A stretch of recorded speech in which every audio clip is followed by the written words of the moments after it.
Wewe. Yaani wewe tumeachana afu haujawaambia wazazi wako. Haya wameniomba hela mbolea. Kivipi sasa hapo? Wewe vipi? Na anaenda kijijini ndani huko kulima Ruati. Nikiona hata meseji ya mzazi wako yoyote na kuja kwenu pale nakata pua wote. Niache huko. Tushaachana afu hauongei kwenu. Muone. Chogo lile nafikiri la Jose.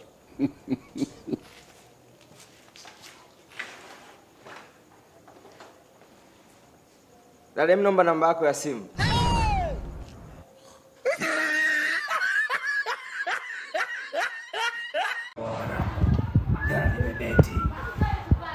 Halo, amjambo? Marhaba, naona mmetulia sana. Ndio mwalimu. Unyama. Unyama. Sawa. Jamani, mimi leo kwenye kipindi changu sitaingia, lakini naomba tukitumie hiki kipindi kwa ajili ya kuuliza jambo lolote lile ambalo wewe limekushinda kwenye maisha yako. Najua kuna maisha baada ya kutoka shuleni. Ndio mwalimu kabisa mwalimu. Na fimbo umeacha? Na fimbo nimeacha. Leo niko kirafiki sana. Ndio maana umeacha hadi fimbo. Leo tutaongea kirafiki sana. Mwalimu, kweli? Kweli sipigi. Naombeni mniambie. Nawasikiliza. Mwalimu. Mimi nataka unifundishe jinsi ya kubeti. Jinsi ya kubeti. Sasa tufundisha bure umesema. Bure kabisa. Kupanga odds draw ngapi. Sawa, hamna shida. Hilo limeisha. Kwa hiyo mkeka utatiki. Utatiki. Sasa nitaacha shule mkeka ukitiki. Sawa. Wewe? Mimi. Mwalimu, mimi nataka unifundishe jinsi ya kubeti na kutumia kindege. Kindege. Kurusha kindege. Wewe hutaki kurusha ndege ya kawaida, unataka kurusha kindege. Cha kwenye simu. Cha kwenye simu. Sawa, safi. Hapo mwalimu. Ndio. Je, nago unyigishe kujama Kiswahili ongea. Nilikuwa naomba nifundishe kulala usingizi bila kufumba macho. Bila kufumba macho. Ndio. Sawa, wewe swala kusoma ukiwa hutaki ni kulala tu, si ndio? Hapana.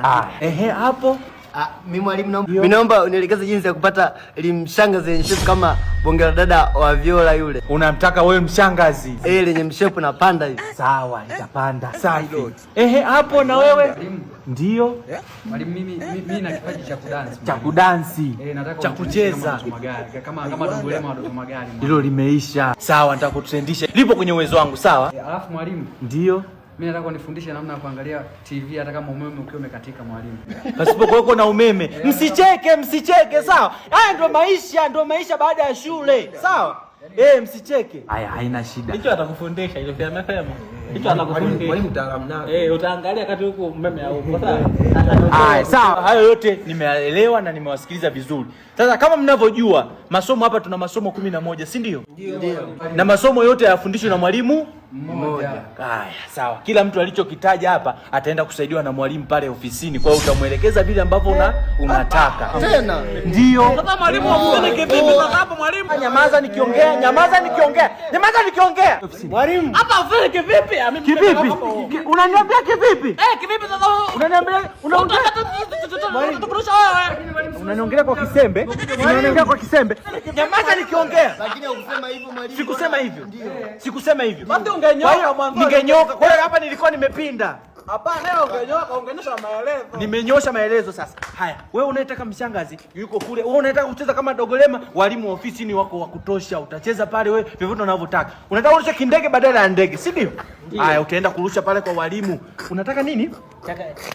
Yaani ngawe na kumini jamaa. Haya, twendeni kule sasa. Au mwalimu Nini?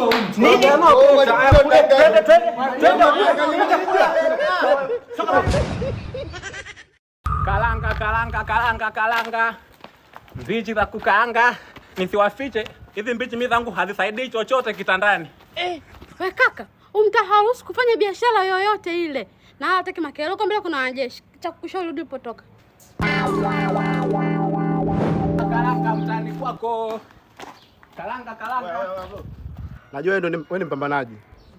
Ile cha kushauri, huu mtaa hawataki biashara aina yote wala kelele.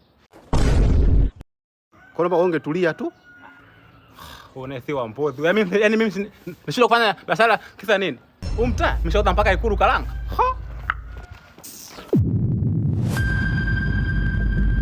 Kalanga jamani mtaani kwako. Oya, unauza nini? Mtaharuhusu kufanya biashara yoyote ile. Na hataki makelo kwa mbele kuna wanajeshi. Ndugu yangu nisikilize. Hunijui sikujui kaka yangu. Mimi sina biashara yote ninayouza ndugu yangu, mimi napita zangu tu mtaani kwenu hapa, nisamee, mimi napita zangu tu, nisamee ndugu yangu. Basi fresh, nimesikia unauza karanga, mimi nitaka nikusupport za 7,000. Basi poa. Za 7,000? Kaka.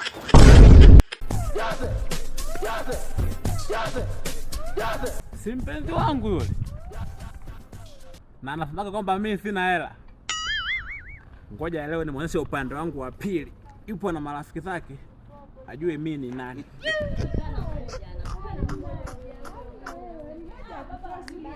Baby. Mambo shem. Poa. Mambo shem. Mambo shem. Poa.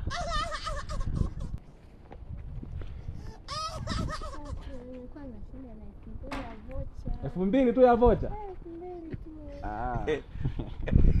2,000 ndio.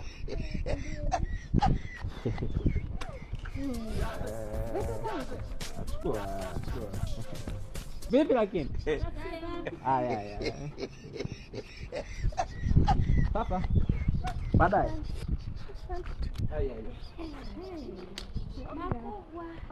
Shingapi Shasti?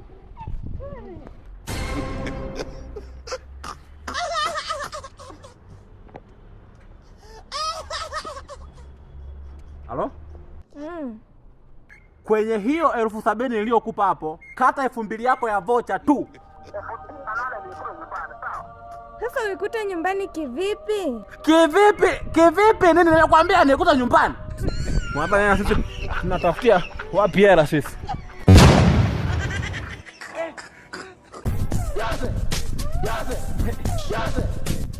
Yule mdada si alinikataa hapa yule. Ngoja leo nimuonyeshe upande wangu wa pili, ajue mimi taoni kitambo. Silimkataga yule. Ngoja kwanza nimuonyeshe kwamba kutu hatupo kinyonge.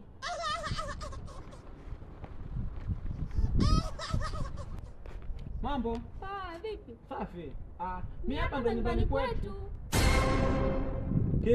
Kivipi nini sasa? Wewe. Shida nini kwa sababu ya watu tunapiga kelele?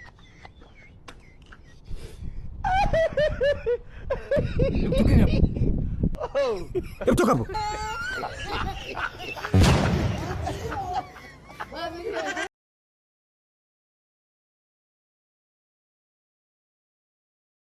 Yaani tumeachana.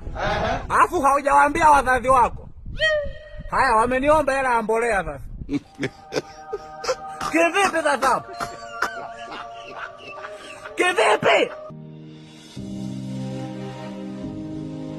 Kuna hadithi zinazogusa moyo, si kwa sababu ya huzuni, bali kwa sababu ya uhalisia wake. Hadithi zinazoonesha kuwa mafanikio si matokeo ya bahati, bali ni zao la juhudi zisizokatishwa tamaa. Leo nakuletea simulizi ya kijana mwenye kipaji kikubwa cha ucheshi anayejulikana kama Kigugumizi. Jina lake halisi ni Alberto Soyo Mwamalile, kijana aliyezaliwa mwaka 2003 huko kijijini Ruati, mkoani Songwe, wilaya ya Mbozi. Alberto ni mtoto wa mwisho katika familia ya watu 11, nafasi ambayo imebeba jina lake la kisanii Kigugumizi 11.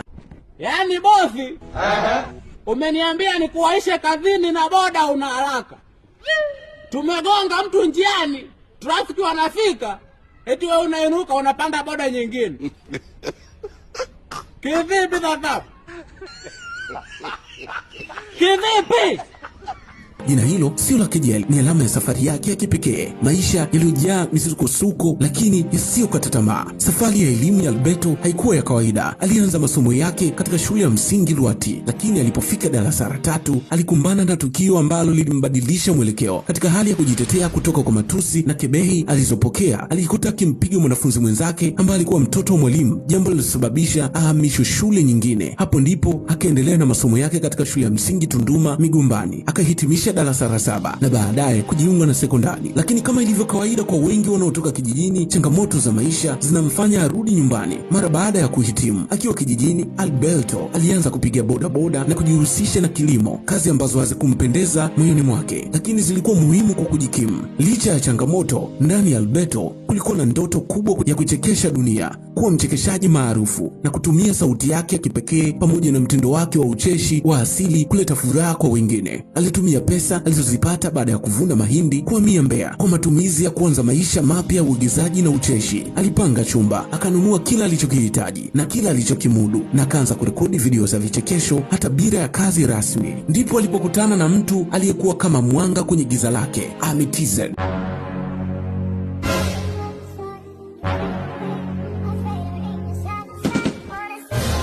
Okay.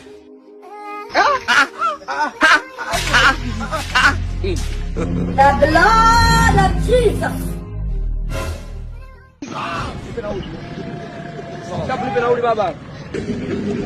Nipe nauli chap chap tuondoke. Kijana aliyemwamini na kumpeleka kwa mara ya kwanza kwenye jukwaa la Mbeya Stand Up Comedy. Hapo ndipo kipaji chake Kigugumizi 11 kilianza kung'aa, si kwa sababu alikuwa na pesa au mtandao mkubwa, bali kwa sababu alikuwa na kitu adimu, uwezo wa kuwachekesha watu kwa uhalisia wake. Ukweli ni kwamba maisha ya mtaa si rahisi. Kodi ikaisha, chakula kikasoma low battery, na pesa zake zikaisha. Hivyo Alberto alilazimika kurudi tena Mbozi, ambapo msoto ukarudi. Akaendelea na kazi ndogo ndogo ili kuishi, lakini kitu kimoja hakukiacha: kushuti video. Aliendelea kujaribu, kushare na kuweka kila tone la juhudi katika ndoto yake. Mtoto wako akiwa na akili sana, akiwa genius, huyo ni mtoto wa nchi nzima, huyo ni mtoto wa serikali yetu. Hata kama una uwezo wa kumsomesha, wanamchukua wanamsomesha mpaka elimu ya juu. Lakini ukizaa mtoto poyoyo, anatoka makamasi muda wote, Jose, huyo ni wako peke yako. Hata ukiwaambia ni mtoto wangu siwezi nikamlisha, naomba mumchukue mumpeleke hata jela, wanakataa Jose. Wanataka jela, vyumba vimejaa. Poyoyo hilo mpelekee nani? Hata ukiwaambia kama jela vyumba vimejaa, mimi na fundi wangu aje ajenge chumba kingine mwanangu akae, wanakataa Jose.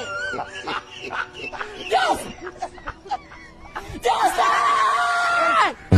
Ni hapo tu ambapo msemo wake maarufu ulizaliwa. Msemo wa Jose ndio uliompeleka zaidi, msemo uliogeuza gunzo mitandaoni na kumtambulisha zaidi kwa mashabiki wake. Ilikuwa ni kauli ya kishindo, tamko la mshindi, alama ya mtu anayefurahia mafanikio ya wengine kwa dhati na bila wivu kama alivyo mwenyewe. Nyuma ya vicheko vyake kuna maumivu yaliyobeba kimya. Baba yake mpendwa alifariki dunia mwaka 2014 na kumwacha na mama yake kijijini Ruati. Lakini hata hivyo, Alberto anasema kwa moyo wake wa shukrani kuwa mama yake ndiye nguzo pekee ya faraja aliyobaki nayo, na kwamba kila mafanikio yake yanabeba jina la mama. Leo hii Kigugumizi 11 si tu jina la kuchekesha, bali ni nembo ya uthubutu, uvumilivu na matumaini. Ni kielelezo cha kijana aliyesema sitaacha kujaribu hata kama sina pa kuanzia. Na kweli, hatua kwa hatua, sasa jina lake linazidi kujulikana. Vipande vyake na video zake zinagusa maisha ya wengi, na vicheko vyake vinapunguza huzuni ya kila siku kwa maelfu ya mashabiki. Kwa vijana wote wenye ndoto kubwa lakini mazingira duni, hadithi ya Alberto Sonyo Mamandile ni somo kwamba hakuna lisilowezekana. Huyu ni Kigugumizi 11. Stori yake imeandikwa na Dingo Creator. Niliyekusimulia naitwa Eli5.